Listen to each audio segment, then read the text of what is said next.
The woman on the night bus, the man who told me this story, said that even though more than 10 years had passed, he still could not bring himself to travel alone on overnight buses. He did not want his name mentioned. He only said that he lived in Ankara at the time, that he was in his early 30s, and that his hometown was a small village in central Anatolia, about 6 hours away. The story began on a bitterly cold night near the end of November. His father had fallen ill a few days earlier. It was apparently nothing serious, but his mother kept saying the same thing over the phone. "Come home for the weekend. Your father wants to see you." So on Friday evening, after work, he bought a ticket for the 11:30 p.m. bus leaving Ankara. That it was an older intercity coach, the kind with 2 seats on each side of the aisle. There were maybe 20 passengers. His seat was number 17. Window seat. Seat 18 beside him was empty.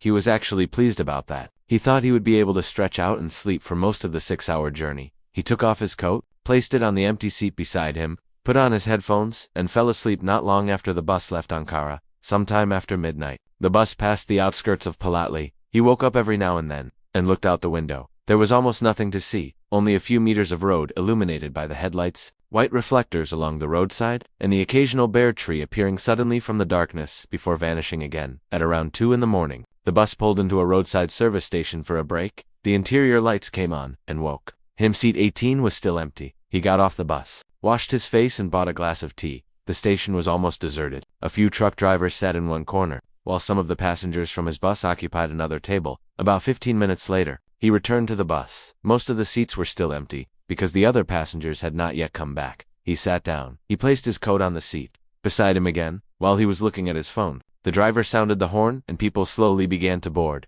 The last thing he remembered was the attendant standing in the aisle, counting passengers. Then he fell asleep again. He did not know how long he had been asleep, but what woke him was not the movement of the bus. It was a smell, a faint one. Something like rosewater, or one of those strong, old-fashioned soaps elderly people used to keep in their homes. When he opened his eyes, the main lights inside the bus were off. Only the dim blue night lights along the aisle were glowing, and someone was sitting beside him, an elderly woman at first. He stared at her for a few seconds. She looked to be around 70, perhaps a little younger. A dark scarf was wrapped around her head, wore an old brown coat. Her hands were folded neatly in her lap. She was staring straight ahead. He was confused. I had no memory of moving his coat to the overhead rack, but somehow, there it was. He assumed the attendant must have moved it. He thought perhaps the woman had boarded at the rest stop, or maybe she had been sitting somewhere else and changed seats. He tried to go back to sleep, but he could not. There was something strange about her. She did not move. Whenever the bus went around a bend, the other passengers shifted slightly in their seats. Heads rolled, shoulders swayed, but the woman remained perfectly upright, as if the bus were not moving at all. He glanced at her several times from the corner of his eye. Her eyes were open, but she was not looking outside. She was staring at the back of the seat in front of her for a long time, without blinking. Eventually he spoke. "Ma'am, would you like me to turn on the light?" She did not answer. He assumed she had not heard him, so he tried again, a little louder. "Are you all right?" Still nothing. She did not even turn her head. Wondered if she might be sleeping. Some people slept with their eyes partly open. He tried to convince himself of that and turned toward the window. A few minutes later, he noticed something else. The glass was freezing cold. Even though the heating system was on, cold air seemed to radiate from it. But what truly disturbed him was his reflection.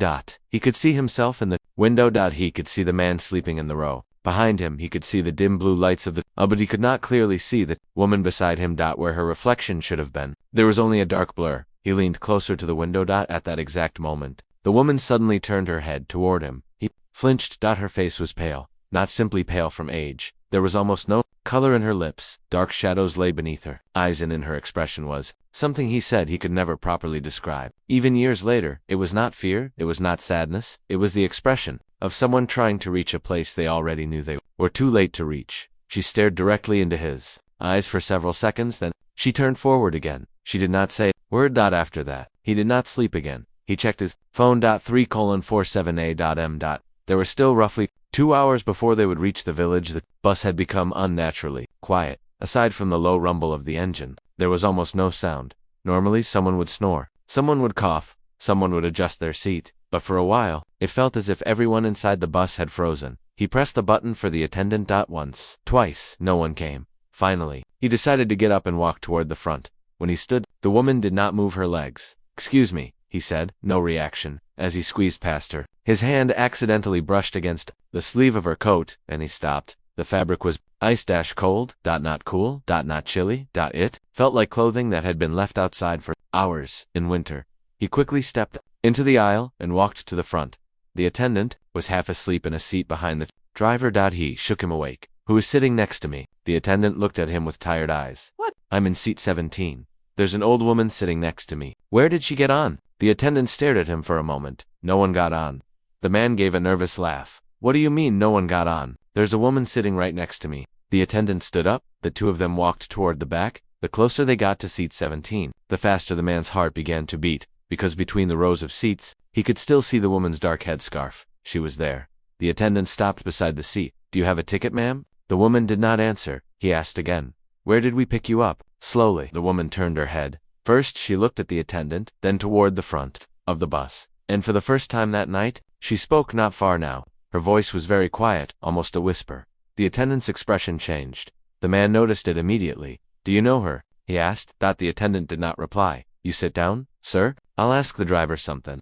Then he walked back toward the front. The man returned to his seat but did not want to sit beside the woman. Instead, he moved to another empty seat. About half an hour later, the bus stopped briefly at the terminal of a small town. Several passengers got off. No new passengers boarded. The man watched carefully. The woman was still sitting in seat 18.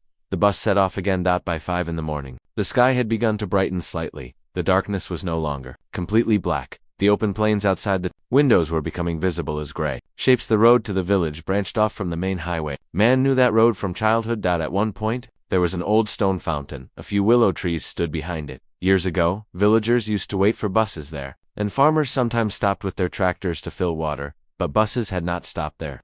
For years after the new road was built, the official stop had been moved several kilometers farther down. As the bus approached the fountain, the woman moved for the first time. She turned toward the window, looked outside, then stood. Only then did the man notice that she was carrying a small black handbag. He was certain it had not been there before. The woman slowly walked down the aisle. When she reached the driver, she said, My son, could you let me off by the fountain? The driver said nothing. The woman repeated herself. I'll get off at the fountain. A few rows behind them, the man watched. He could see the driver's hands tighten around the steering wheel. Then the driver looked at the woman in the rearview mirror. The expression on his face was something the man said he would never forget. The driver was afraid.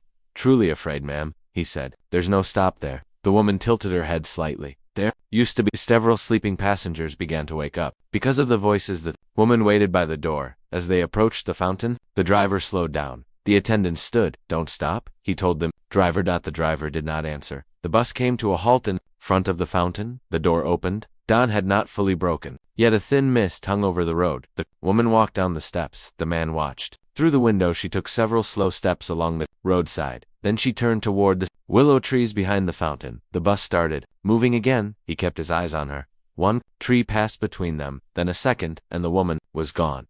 He immediately turned around.